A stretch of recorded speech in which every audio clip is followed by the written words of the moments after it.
It's Laura Eubanks of Design for Serenity, and it's Walkabout Wednesday in my late November succulent garden. Tomorrow is Thanksgiving Day. Happy Thanksgiving to all of you that celebrate. Wow, we have had some very I want to say unseasonably warm weather, but it's always warm here. But the succulents have been loving it. Now the temps are cooling down at night, right? Getting into the 50s, maybe even dropping into the 40s. The days are much shorter. We're dark at 5 p.m. And so the succulents are just like a kid in a candy store right now. I mean, it's not cold enough for anybody to stress and lose their leaves. So the euphorbias are just absolutely thriving.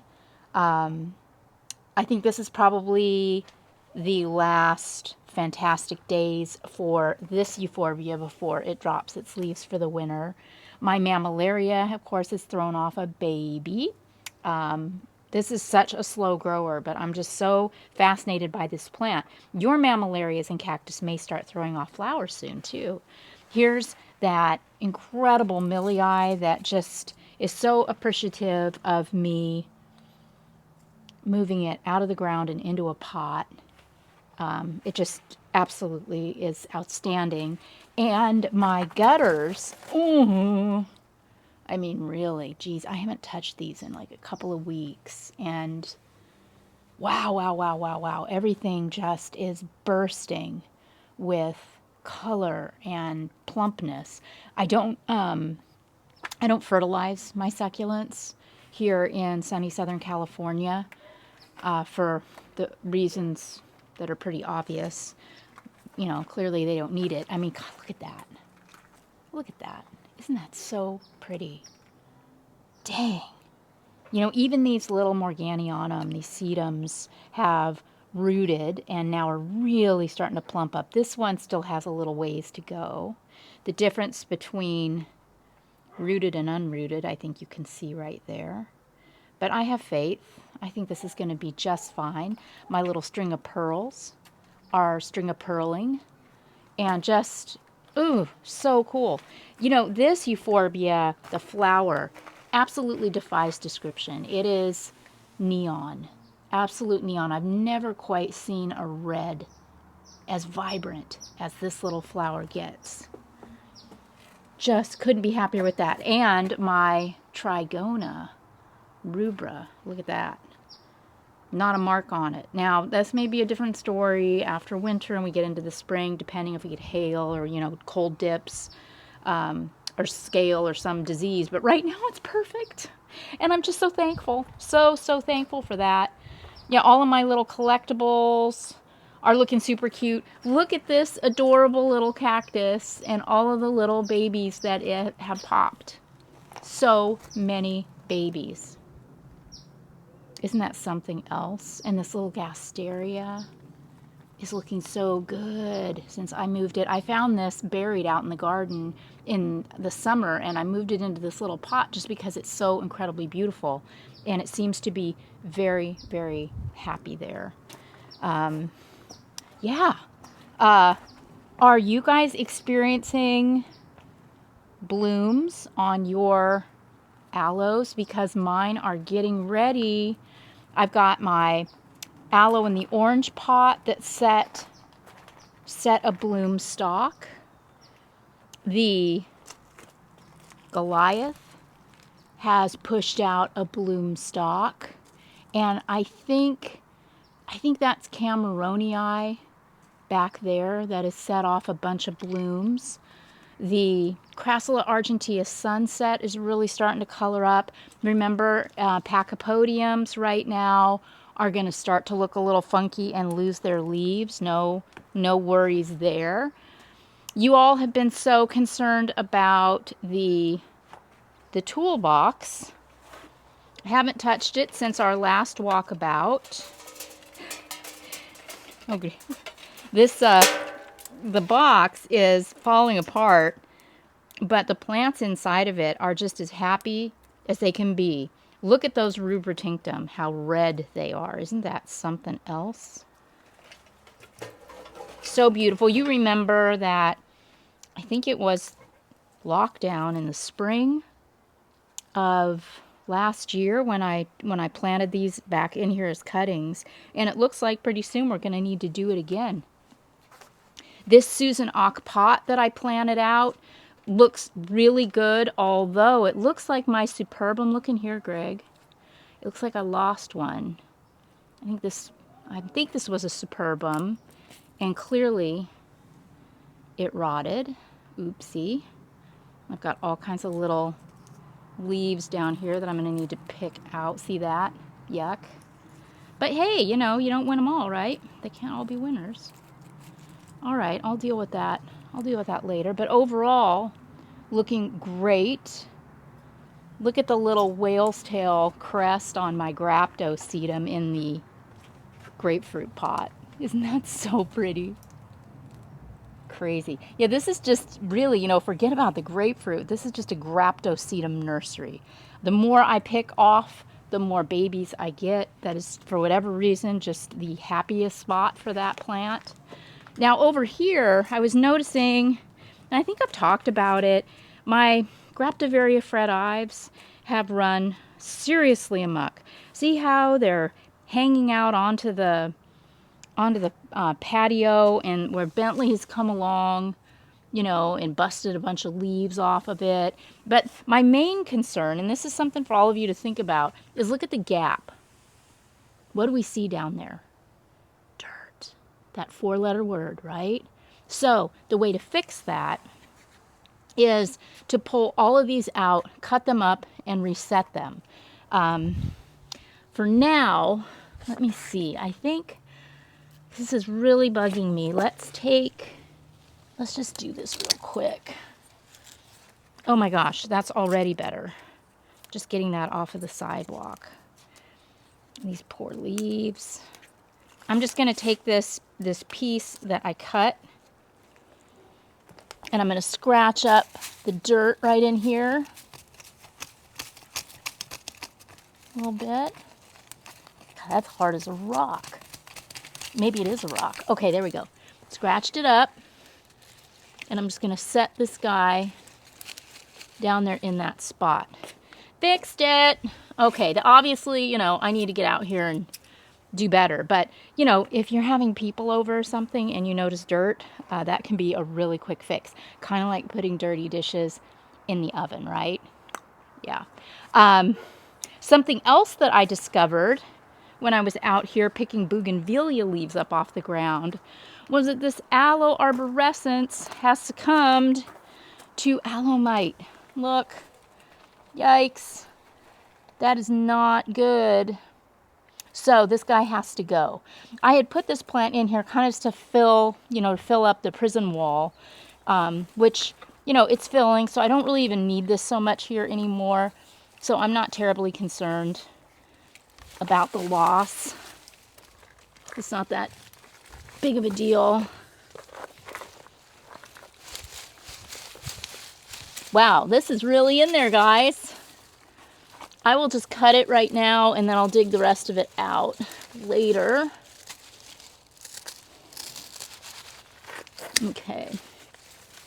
Then what I'm going to want to do is bag this up and throw it in the green waste, because that aloe mite can spread to your other aloes, and you do not want that. So especially on a plant that isn't particularly valuable like this arborescens, I'm just going to pitch it. If it were a really special aloe, I might have tried to cut that wound off and treat it with some, you know, with some Sevin dust and see if I could save it. But no worries. Okay, so I'll throw this away. And update on the lemon tree, y'all. Remember, like a month or so ago, I put some of that fish stuff, the soil conditioner in it, and then I was complaining that, you know, there was absolutely nothing happened. Well, you know, this is organic treatment. I needed to be patient because look, we have new growth. I've got some blossoms, some blossom set, a little bit of blossoming here. Greg's pointing at a lemon back there. So, you know, I think there may be measurable improvement, but you know, this just goes to show this tree isn't done yet.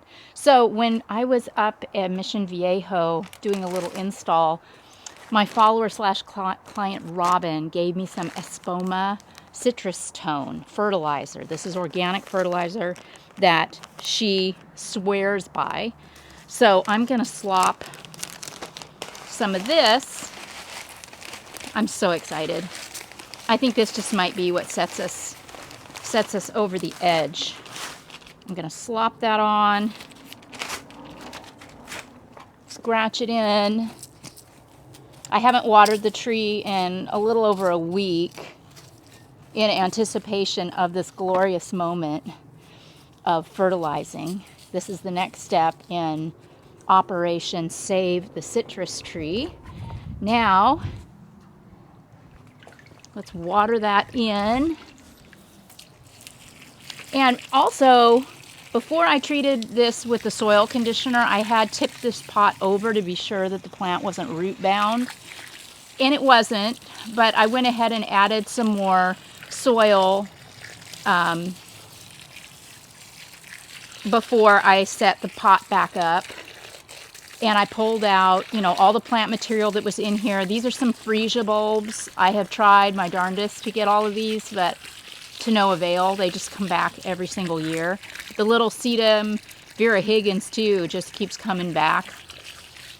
And I always water this tree until I see runoff underneath. But what do you think? I mean, since we're feeding with this Eposma and the soil's been nicely conditioned, I know we're coming into cooler weather, but do you think maybe in a few weeks we might see some results from this fertilizer? I would just really love to see this new growth stay green and not turn all, you know, yellow. I also noticed that I had some sooty mold on the leaves. This poor tree, I mean, it is just really struggling. And I am trying, like, look at this. This is the latest and greatest. See there?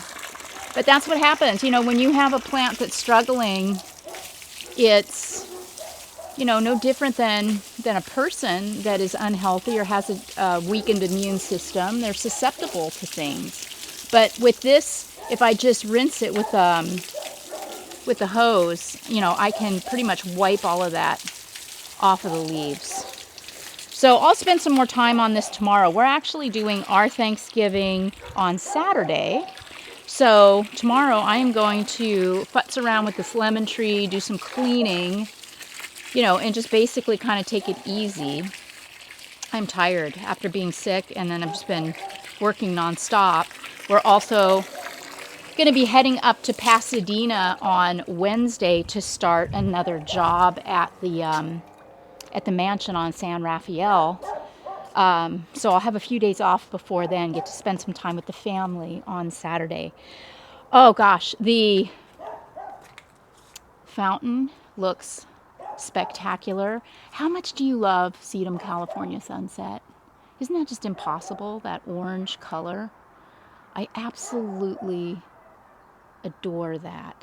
You know, since I put tougher plants in here, I've been a lot happier with this fountain.